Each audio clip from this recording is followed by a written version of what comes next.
Good morning. I'm speaking on Treaty 6 territory, and I acknowledge the Métis people who share a deep connection with this land.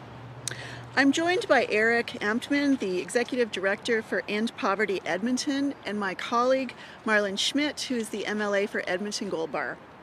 It's been nearly 10 months since the UCP government announced the formation of a task force to end homelessness in our province and to find long-term solutions to those in need. At the time, Minister Luan said the task force would move quickly to provide, and I quote, clear actions that make a difference in communities across the province, end quote. Early in June, Luan wrote on social media that he expected the task force final report to be released at the end of June, and he was looking forward to seeing the first 2 pilot programs launched in Edmonton and Lethbridge. Well, June is long gone. The first day of fall is just 2 days away. A cold northern winter will soon be on us. And where is the report? More importantly, where is the action? What is the UCP going to do to provide shelter, a basic human right for the most vulnerable Albertans through another harsh winter? This morning, StatsCan released the latest inflation numbers, and prices for everything are still rising steeply. Grocery prices in Alberta have risen 10.9% year over year, the fastest since 1981, way above the national average. Staples like meat, dairy, bread are way up.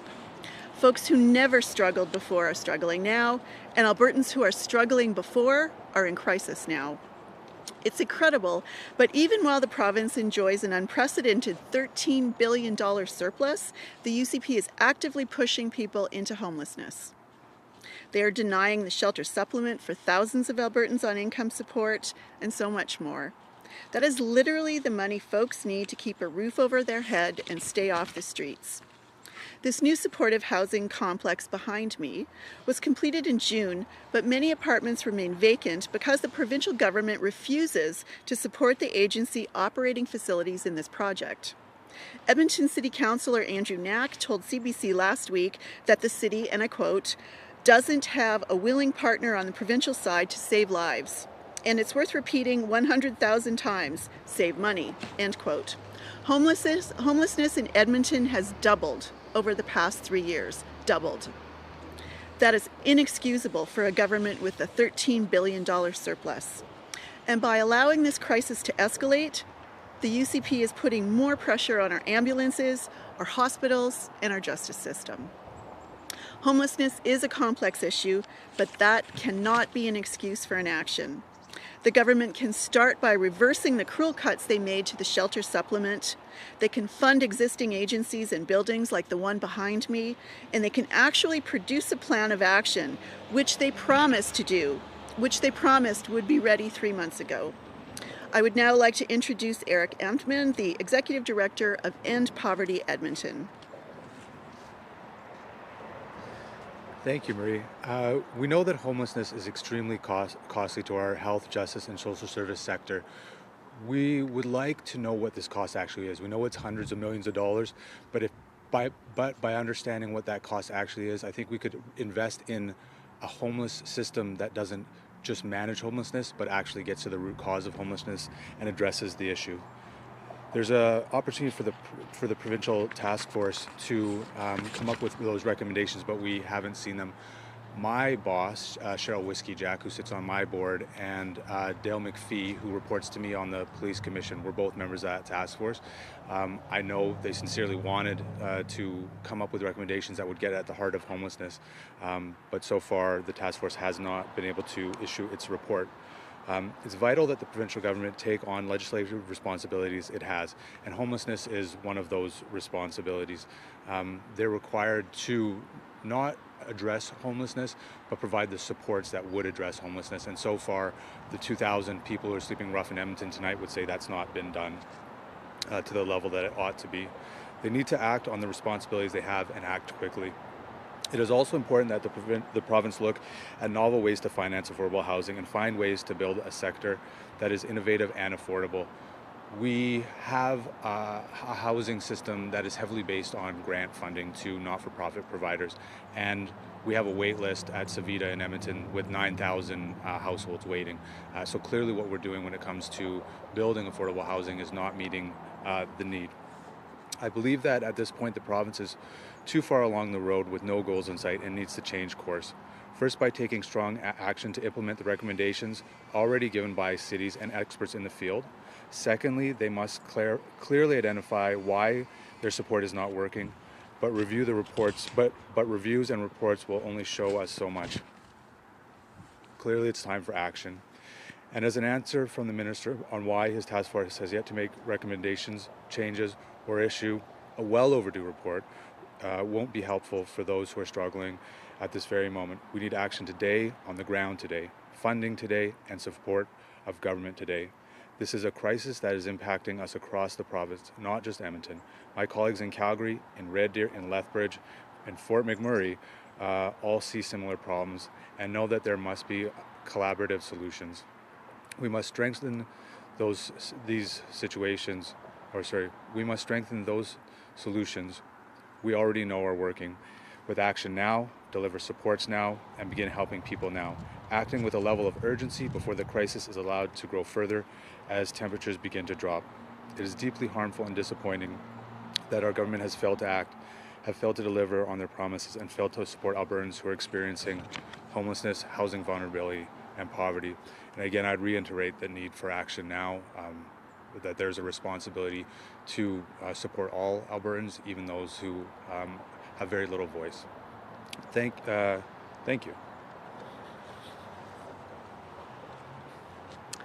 Thank you, Eric, for sharing your thoughts with us. And now we are happy to take any questions that you might have.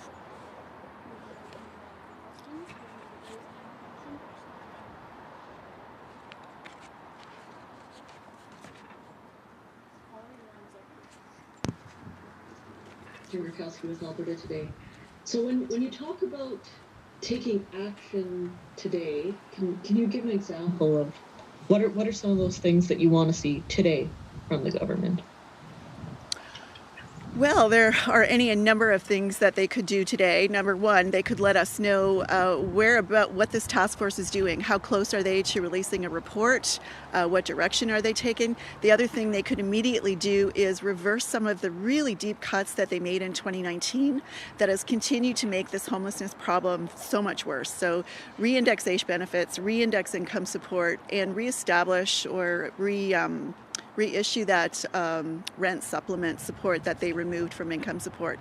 So they could reverse some of the deep cuts. They could look at increasing the rent supplement. They could look at funding programs like the one behind me. So there are a number of things they could immediately do to start to give Alberta communities that breathing room to start to address this very serious crisis. And Catherine, do you have a follow-up? Yeah, so tomorrow the Premier's going to be in Toronto to launch another part of the Alberta's Calling campaign. And one of the key parts of that campaign is that Alberta is so much more affordable to live in than Toronto or Vancouver. And I'm wondering, where is that disconnect between like the average affordability, average home price, and affordability for the people who it's just out of reach for? Like, what is the difference in reality for the people who are facing homelessness?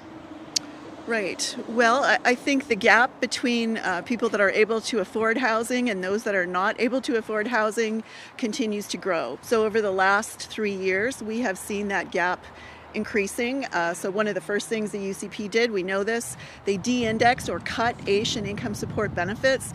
So that at the time impacted well over 120,000 Albertans and their families.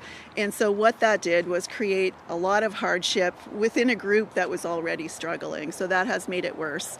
So we know with inflation, food prices over 10% increase. So you've got people living on income support and AISH that is below the poverty line. It has not gone up. Prices continue to skyrocket.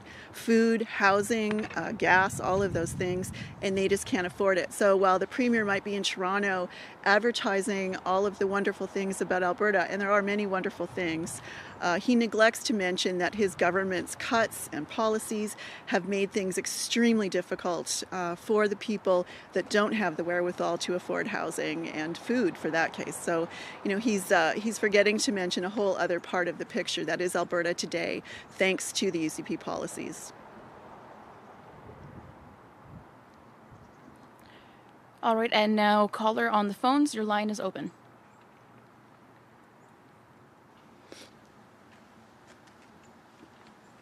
Hi, this is Lisa Johnson from the Edmonton Journal.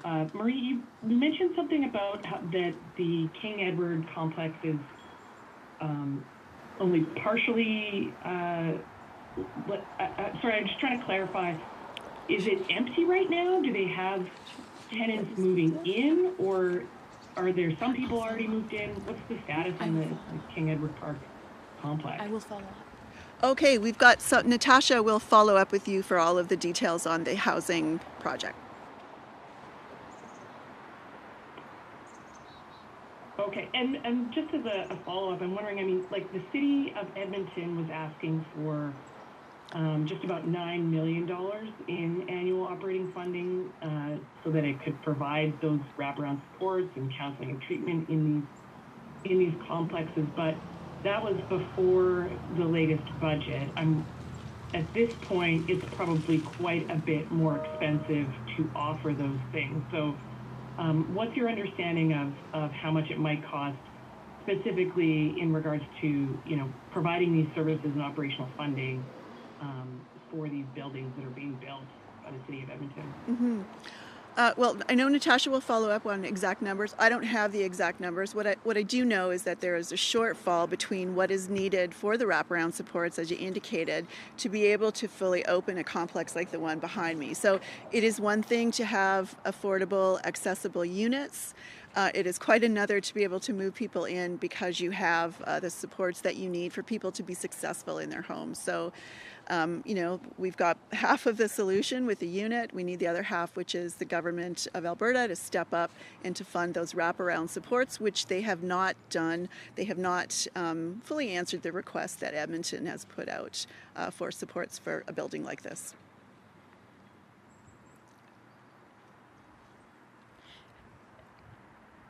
All right, and we have another caller on the line. Your line is open.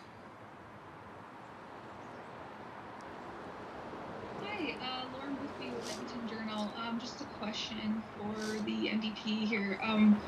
What does the province need to do to make sure Albertans can afford a place to live of different income levels? So in terms of the affordability of people who want to buy a house, affordability of people who are, average income or low income renters, and in the bottom category of like people who are homeless, what policies would you implement if you were impacted?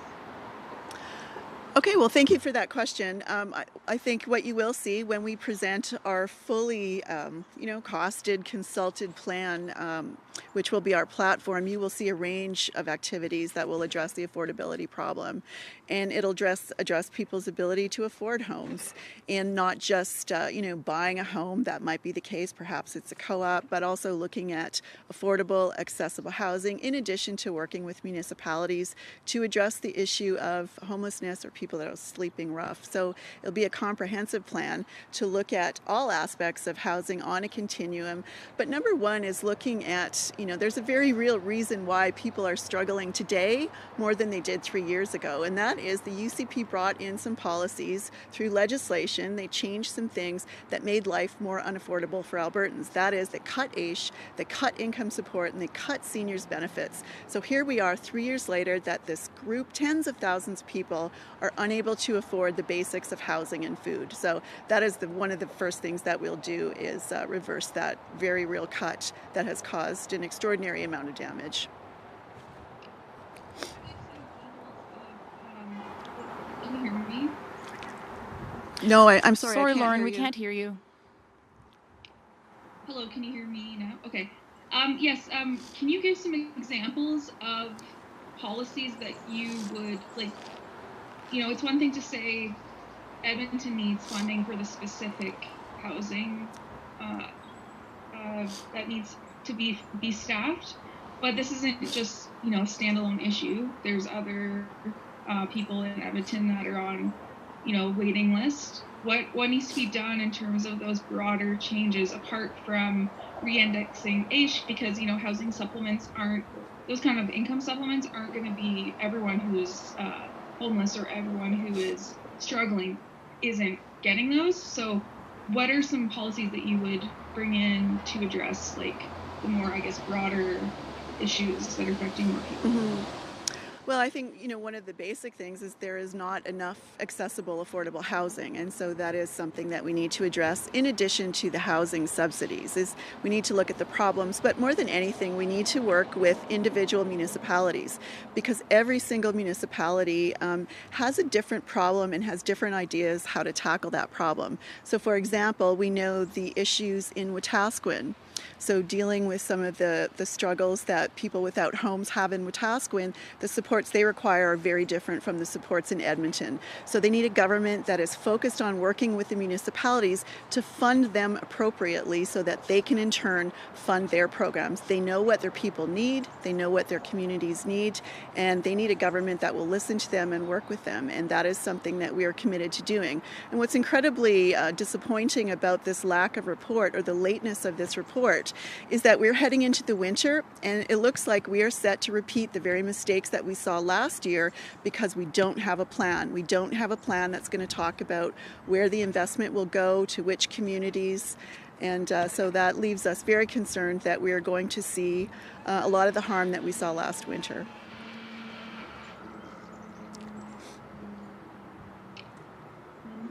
Hi, I'm sorry, can you explain what harm last winter? What are you phrasing in? Okay, so for example, in Wetaskiwin, they have a number of people without homes. They decided to form a bit of an encampment behind the Walmart there. It's very cold. There were no supports, no bathrooms, no place for trash. And so, a couple of months in, they brought in a warming shelter. And then they had to bring in staff for that warming shelter, which was great, but then they didn't have a ramp for the people that were in wheelchairs to be able to get into the warming shelter. That was another $10,000 because there was no planning. Then it was abruptly moved in, I think it was March, when it was still a little bit cold out. So there's just no planning, and so you've got people that are at risk, that need wraparound supports and need a warm place to spend the winter, and you've got communities struggling because you've got a government that doesn't work with them to plan in advance of the problem, and not just address homelessness, but address the long-term problem, which is we need to find affordable, accessible housing in people's communities immediately, and that's not being done. Now, we still have one more hand on the line. Is that a old hand up or a new one? I forgot to put mine down, so that was me, sorry.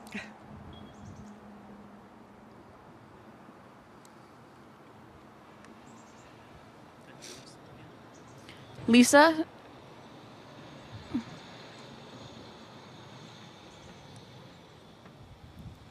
Lisa, your line is open still? Is that an old hand or a new one?